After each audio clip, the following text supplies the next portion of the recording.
Good afternoon, this is Alex Woods. I'm a financial mis-selling litigator, and today I'm going to address the issue of to what extent solicitors and indeed law firms can hold themselves out to financing or funding the costs, expenses, disbursements, and although I'll come on to this in a subsequent video bulletin, the actual adverse costs of the opponent of, in the case of financial mis-selling claims, the defendant.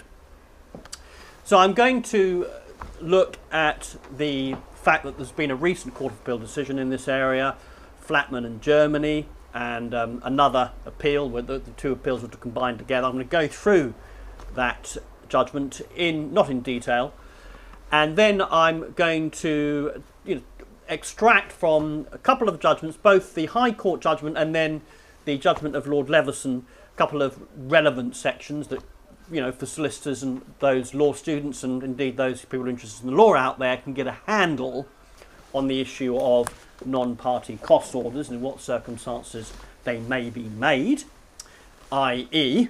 the solicitor picking up the tab for the defendant's costs where they've lost the claim and their client has no money, so can't meet the cost orders of the bank's solicitors. And then I'm going to conclude and wrap up and look forward to the equally, if not more, interesting pressing question post 1st of April 2007, which is to what extent solicitors could become litigation funders themselves. Right, so this case was one in which the Law Society intervened. They got involved because the appeal from the first instance judgment, the appeal to Justice Eadie in the High Court, did not go well for us financial mis-selling, or, well, in this case it's a personal injury case, but I think it's equally relevant to financial mis-selling litigation. It did not go well for lawyers such as us, and it went with the insurers, and it was in fact just simply a case of an application for an order from the court for the claimant solicitors to disclose whether or not the costs and expenses, disbursements of the litigation had been funded by the law firm in order to help their client. And the word that is being used in the judgments is pump priming, because you have a situation here in which a claimant, one was a motorbike accident, one was the employer being vicariously liable for a person being beaten up by someone. You have, in both those cases, you have personal injury lawyers bringing claims on behalf of those two individuals, losing the cases, and then the defenders saying, well, look, the defendants' insurers in this case saying, look, you've primed the pumps of this litigation. And the facts of this case were that the claimant solicitors stood to gain handsomely from a victory in the litigation. And indeed, if you look at the facts of the judgment, I'm not going to go into them in detail, but you can clearly see, certainly in one of the cases, that the solicitors it was the same solicitors firm, was actually encouraging, almost pushing the claimant. Neither of these cases had after the event insurance, pushing the claimants towards litigation because of the substantial payouts that were to be achieved. £47,000 in the case of one of the two claims, with 100%, including the 100% uplift. So the solicitor's legal fees of £23,000. You can kind of see why they wanted to achieve a victory in this litigation and rode roughshod to a certain extent over the clients in pushing the litigation through. So here you've got the defendant saying, well, look, this solicitor's firm is priming the pumps of the litigation, without which the claim would never really get off the tarmac. And, so therefore, if they lose, they should be accountable for the legal costs where their client is hard up. Impecunious is the technical term. So there it is. Those are the facts. This was a Court of Appeal decision in which Lord Leveson, the somewhat famous judge now, who handled the the press complaints scandal, and he concluded that the appeal judge at the High Court was wrong in deciding that these cost orders for disclosure, simple disclosure of whether or not the solicitors' law firms had funded the cost of litigation. I think there was an expert report in one, and there was perhaps court fees, issue fees, allocation fees as well. We're talking about that sort of a thing, but it would include, but it could also include after the event insurance premiums, and other disbursements necessary for the running of litigation. That could include counsel fees as well, presumably disbursements in the round. So Lord Leveson disagreed with Judge Eadie. Judge Eadie had felt that because there was a possibility, a prospect that the law firm and the solicitors had done more than just said to the client, look, we will cash flow a court fee here and there, an expense here and there, and that at the completion of the case you will remunerate us. It wasn't so much in that territory. Judge Eadie felt that these particular cases, you've gone over into a situation where the law firms had said, look, here's the money, we'll cash flow the disbursements, and even if win or lose, we're not going to well, win we will, but if we lose, we're not going to hold you to account for those costs. So the big issue here is one of whether or not a solicitor steps outside the normal sort of role of the solicitor and becomes something of a litigation funder, or indeed becomes someone who's actually controlling the litigation. And those are a couple of sort of key criteria, whether the law firm, the solicitor in question, is controlling or funding litigation. Well, as I say, whilst Judge Eadie felt that because in these cases as law firm and solicitors there's a prospect that they did go beyond just cash flowing to actually saying we don't want the money back if we lose, that therefore the disclosure orders requested were allowed to be made, and the issue would then fall to be determined whether or not these solicitors could be held to account.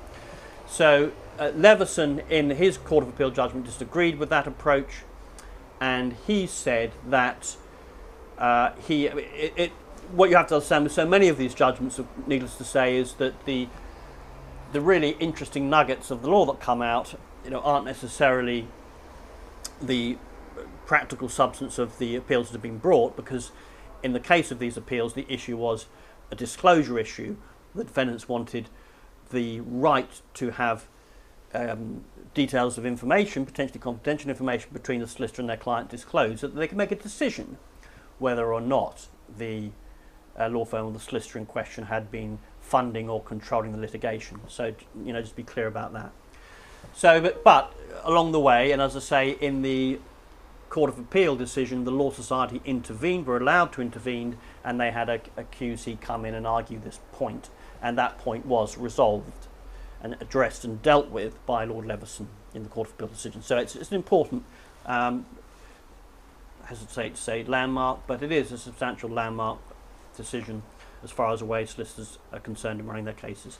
So Leveson felt that no, and the other two Court of Appeal judges agreed with him that even where you had funded disbursements as a solicitor and you had agreed with the client that you might not ever see those disbursements remunerated by the client, that even where that was the case, and indeed, therefore, even where the law firm, if you like, had primed the pump of litigation, because of the public policy considerations that claimants should be allowed access to justice. We're talking about personal injury, talking about no-win, no-fee agreements. We're talking about the 1990 Access to Justice Act, which although it may have been amended by the changes on the 1st of April 2013 that came into force on the 1st of April 2013, the Legal Aid Sentencing Punishment of Offenders Act 2012, that you know, the access to justice regime is still in place, although it's been modified. And Lord Leveson was at pains to point out that this change didn't affect the substance and the principle of his judgment. That priming the pump, solicitors priming the pump of litigation, it is allowed, if you like. It won't expose law firms or solicitors to what are called non-party costs orders against people such as a law firm or solicitor in the case of these two claims. So quite a fundamental, I'd like to just have a quick look at the judgment and quote you something from it. I'll just quote you first Justice Eadie at the first appeal. He says, the solicitor would indeed then have become a funder, albeit sometimes only in a small way. That's where, if the sums are paid out by the solicitor, whether from client account or office account, on the basis that they will be recovered from the other side in the event of success, or not at all in the event of failure, then that there you see the solicitor becoming a funder. In the case of Leveson, well, as I say, he disagreed with Eadie, and he said that, in his conclusion, that although he agreed that Judge Eadie made the right decision in allowing information to be disclosed, he'd made it on the wrong basis. It was not justified in law, and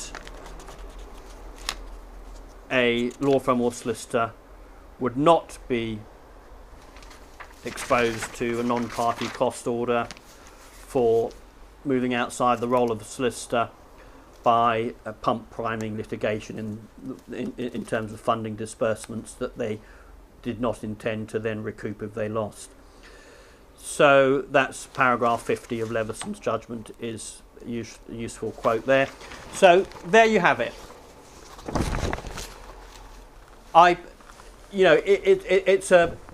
There's a fine line here which Leveson, wasn't prepared to accept. It was just too fine a line, and it's ridiculous to start saying that solicitors, if they start to insert clauses or or make contracts with clients that says, look, we're going to help you with a court fee, but we're not going to sabre rattle if we lose the litigation and come charging down the road after you and issue proceedings in order to reclaim our court fees. We're going to enable you, and we're going to encourage access to justice, if you like, even though as solicitors, you're very likely to substantially profit from successful litigation, simply priming the pump and funding disbursements, and that will include, as I say, after the event insurance, counsel's disbursements, and not just issue fees. I mean, there may be another issue if you got counsel involved in quite a substantial way, but the principle is there as it stands. Disbursements do not. I'm repeating myself. You get the drift. Now that's that, and I encourage you to read Leveson's judgment if you're interested. It then brings one on to the question of, and in both these cases there was no after event insurance in place, what one does as a financial mis-selling lawyer going forward into this new climate where you don't have the benefit that the personal injury sector have of qualified one-way cost shifting. It's a big bugbear of mine that the no-win, no-fee regime has been dismantled to deal with the personal injury lawyers who've been using and abusing it, apparently. So no-win, no-fee is dismantled. You can't recover your after-event insurance premiums from your opponent. You can't recover your success fee from your opponent. Bingo, here we go. Let's have a little bit of qualified one-way cost shifting so that there are only certain circumstances in which a claimant can ever be held liable for defendant's costs. Great. Well, thanks. You've kind of like sprinkled your magic stardust on the personal injury sector. but parliaments. But what about for people who are deep in debt? They are classic middle incomers, whom I would imagine that the Access to Justice Act was, designed to protect and to give access to the courts. What do we have? Well, we don't have qualified one-way cost shifting. So you've removed everything for non-personal injury litigation without replacing it with something that's going to simply allow these people to obtain access to justice. And I've got clients who've got claims that they're bringing against banks where the banks have admitted mis-selling the insurance but haven't paid them anywhere near what they're entitled to, in my view. They are hamstrung from bringing litigation. Well, at least now I know that I can help to fund issue fees and court fees, which is the main problem with funding litigation, getting these cases actually issued. The next question, without being exposed to a cost order from the other side, the next big question is, though, and the more relevant question in many ways for us as financial mis-selling litigators, is, what about if we become insurers? What about if we start to fund the litigation ourselves and thereby take on the adverse costs? I mean, by funding litigation, I mean take on the liability like a litigation funder might, or an after the event insurer might, for the adverse costs. Well, that's going to be the subject of the next posting, and by way of a teaser, I've been reading a paper produced by Nicholas Bacon QC, who's a costs barrister at 4 New Square, which is very interesting on this issue, although it's May 2012, so it predates certainly the date that the new legislation came into force on the 1st of April. I've been emailing him and tracing his clerk and trying to get some interesting nuggets from him about what the climate might look like in terms of solicitors such as us who are struggling to find after the event insurance for our cases, for payment protection insurance cases, but we've got strong claims and we'd like to look at some way of ensuring litigation, proceeding with litigation, funding litigation. And the issue here really is, as identified by this paper, is it lawful for solicitors? You may be a solicitor listening to this and you may know the answer to this question, in which case please do post a comment. Can solicitors charge an additional amount in return for taking on the risk of an adverse cost order? Could we go in the direction of charging a contingency fee, damage-based agreement, a larger percentage, reclaiming our success fee, etc., etc., etc., an additional amount to stand in respect of the risk that we're taking in exposing ourselves to adverse cost orders? Because in many ways it would be so nice if we had no need for the insurance sector. Big nuisance in my view. Okay, so listen up, I'll be posting that video in the next week or so.